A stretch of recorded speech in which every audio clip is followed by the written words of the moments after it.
Good morning everyone. Hope you all are well and safe.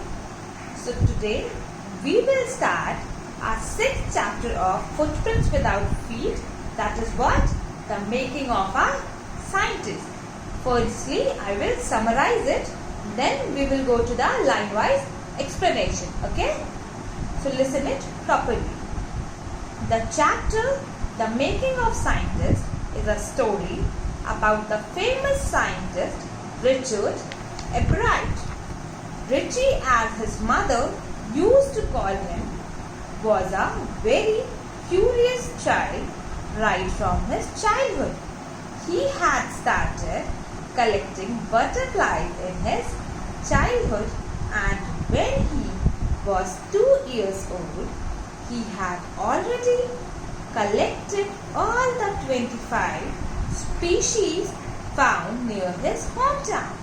He thought it to be an end of butterfly collection until one day his mother bought him a book named The Travels of Monarch X.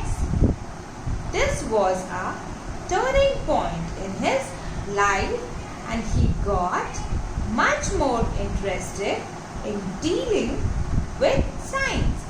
He started with tagging butterflies, which a task given at the end of the book that his mother bought for him. Then, when he first entered the county science fair with a slide of the frog tissue, he lost. Everybody won something, but his project didn't win any prize.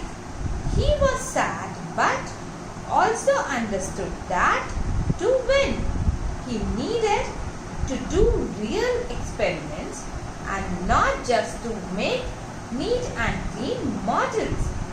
Then he wrote down to Dr. Urquhart at the University of Toronto, asking him for ideas to make projects. He stayed busy during his high school working on the long list sent to him by Dr. Urquhart. Then, for the next year's fair, he chose the project of looking at the viral disease that killed nearly all the monarch caterpillars every few years. He thought that the reason for this could be a beetle. So he started raising caterpillars in the presence of beetles, but couldn't get any results. So when he showed his trial experiment at the county science fair, his project won a prize. Then, for the next year, he made an experiment to show that the viceroy butterflies copied monarchs. This project also made him win prizes. Then, he started his research as to the purpose of the 12 golden spots on the back of a monarch pupa. Everybody believed that it was just a design by Dr. Urquhart. Thought otherwise. Then Ebright and another brilliant science student got together and made a device that could show that the gold spots were responsible for releasing a hormone that was necessary for its growth.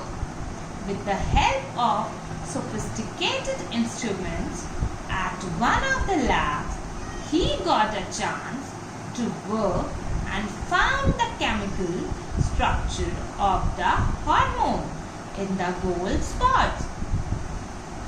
Then one day While looking at the photo of the chemical structure, he solved one of the biggest puzzles of life.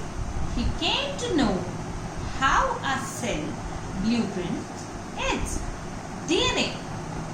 It was a big breakthrough and was published in a magazine.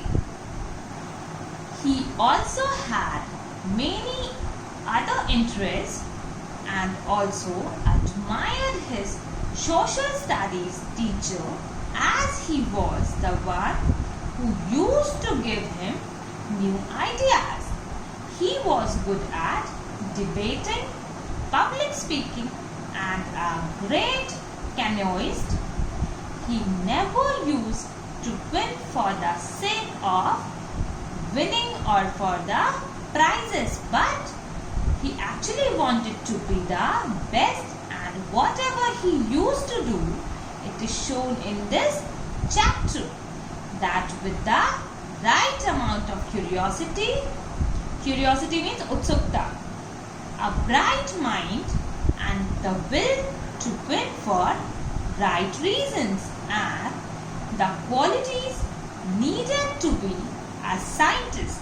His mother also played a big role in making him what he was, as it was she who supported him throughout his journey and bought him the book The Travels of Monarch X, which aroused his field of science.